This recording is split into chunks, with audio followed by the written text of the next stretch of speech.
Je sais que le bien existe, je sais que l'amour existe, je sais que la réparation du monde, elle va se faire par les conseils du tzaddik. Je sais que celui qui se lève à Hatzot, il répare le monde. Celui qui se lève au milieu de la nuit, il répare l'humanité. Il délivre des âmes qui sont emprisonnées. Il fait des choses extraordinaires.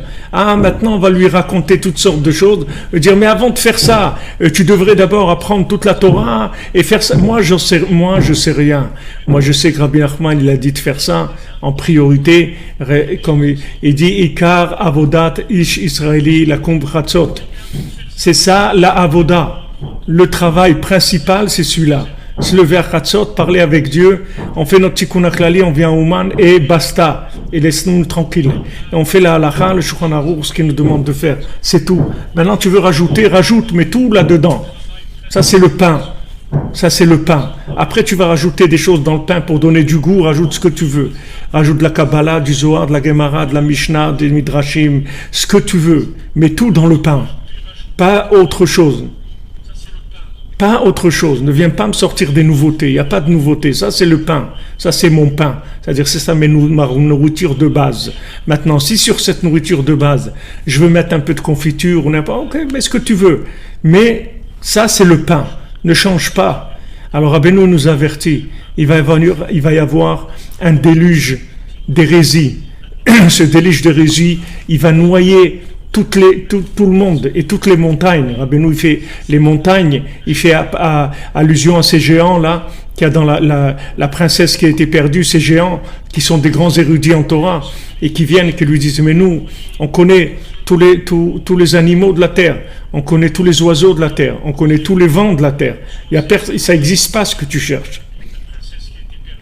Ça n'existe pas. C'est sûr, dans le binaire déconnecté, ça n'existe pas. Ça, je suis d'accord. Mais sache que moi-même, dans le binaire déconnecté, j'existe pas non plus. Parce que moi, dans l'état où je suis, il n'y a pas un médecin au monde qui me donne une chance de m'en sortir. Il n'y a pas un médecin spirituel qui me donne une chance de m'en sortir. Comme un Breslever qui est venu une fois sur la tombe de Rabbeinu. Et il a vu toutes ces réincarnations dans toutes les générations où il était. Et il a vu qu'à chaque fois, les rabbanim, ils l'ont rejeté. Ils lui ont dit, toi, il n'y a rien à faire pour toi, tu ne vaux rien du tout. Tu ne pourras jamais rien faire dans ta vie. Et il a été rejeté de génération jusqu'à qu'il est arrivé chez Rabbeinu. Il l'a réparé. C'est vrai que nous-mêmes, dans le binaire, on n'a aucune chance. Si on va voir un médecin binaire, il n'y a aucune chance. Mais il y a d'autres dimensions. Rabbi Nachman, il dit, regarde, vas-y mon ami, tu vas y arriver, je vais t'aider, tu vas voir que tu vas y arriver.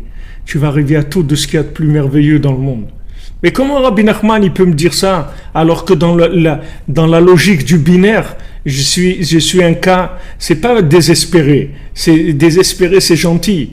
D'accord, Rabbeinu vient, il crie, En shum yehush ba'olam klal, le désespoir, ça n'existe pas. Quelqu'un dit, mais monsieur, ça fait 20 ans qu'il est dans le coma. Alors, Yosef, ça fait 12 ans qu'il est en prison. Alors, et moi, ça fait 10 fois, 15 fois que je suis revenu en réincarnation, ça n'a pas marché. La preuve, c'est que je suis revenu. Eh bien, ça y est, ça marche maintenant.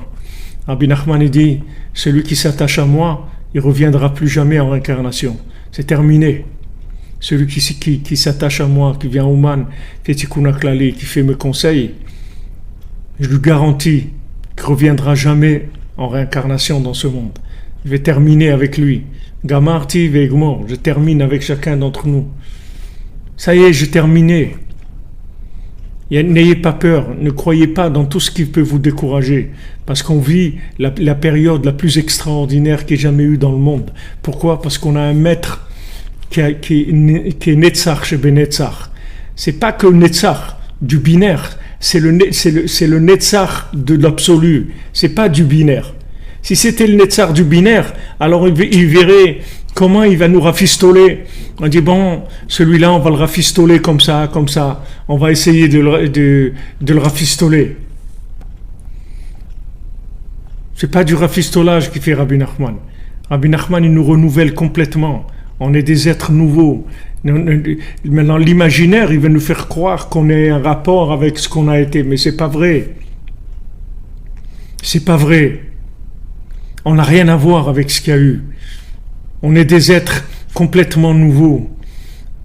Le tzaddik, il a amené des remèdes qui sont absolus, pas des remèdes relatifs, pas des remèdes qui tiennent compte du niveau de la personne ou pas, ou ce qu'elle fait, ou ce qu'elle fait pas, ou ce qu'elle est, ou ce qu'elle est pas. Ce sont des remèdes des remèdes absolus qui marchent absolument sur tout le monde. Il n'y a personne qui peut dire non, mais moi ça marche pas. C'est pas vrai, ça marche sur tout le monde. Mais d'un autre côté, ça baigne dans un hôpital psychiatrique, dans un délire de folie, c'est-à-dire dans une folie totale, dans de la démence totale du monde. Ça vit là-dedans. Et un, il regarde l'autre, et il ne sait pas si l'autre c'est un vrai fou ou un faux fou. Est-ce que c'est un vrai fou ou un faux fou? Rabbeinu rapporte dans Sipurim Masiot, les tzadikim meshugaim. C'est des tzadikim, ils sont fous en même temps. Pourquoi c'est des tzadikim meshugaim? Parce qu'on ne peut pas. Si on les met que tzadikim, ça ne va pas marcher. Les autres, ils vont les tuer. Comme là-bas, celui qui a pas marché sur la poudre. Là-bas, dans l'histoire de celui qui était de l'infirme. Dans l'histoire de l'infirme. Alors l'infirme, il vient et il met de la poudre par terre, il met de la poudre de tzadikim. Alors celui qui est le chef des bandits, quand il marche sur la poudre des tzadikim, alors il commence à regretter tout le mal qu'il a fait. Et il vient et dit, dans la ville, il annonce à tout le monde, il dit, c'est moi qui ai fait, c'est moi qui ai tué, c'est moi. Alors ils ont dit, bon, puisque c'est toi, alors on va te condamner à mort. Ils l'ont tué. Mais après, il enlève cette poudre, il met de la poudre de tzadikim, meshugaim, des tzadikim et fous en même temps. Les deux.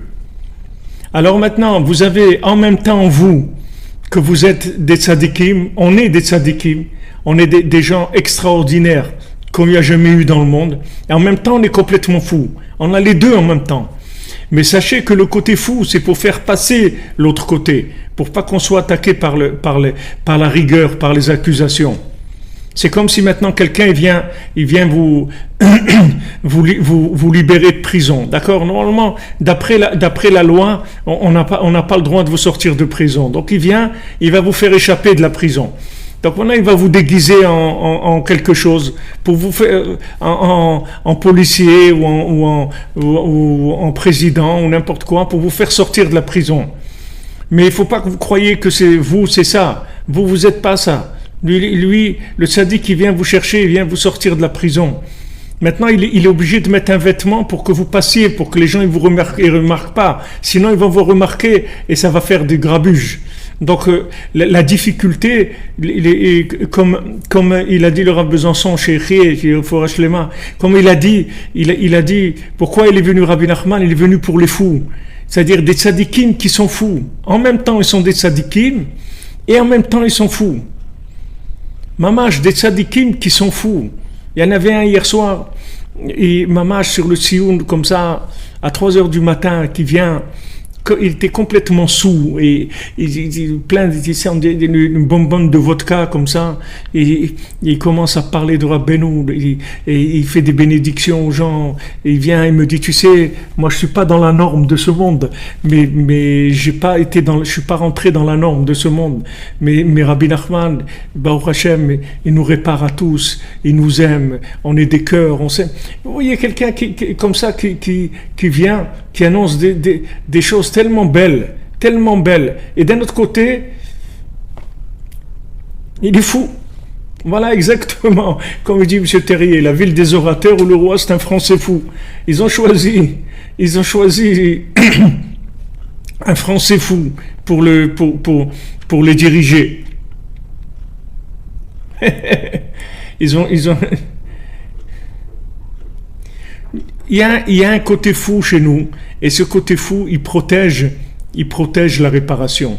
Il permet qu'on puisse nous réparer sans qu'on se fasse attaquer par les forces négatives. Donc Rabbi Nachman, il nous dit, faites attention, tout le monde va être noyé dans l'hérésie.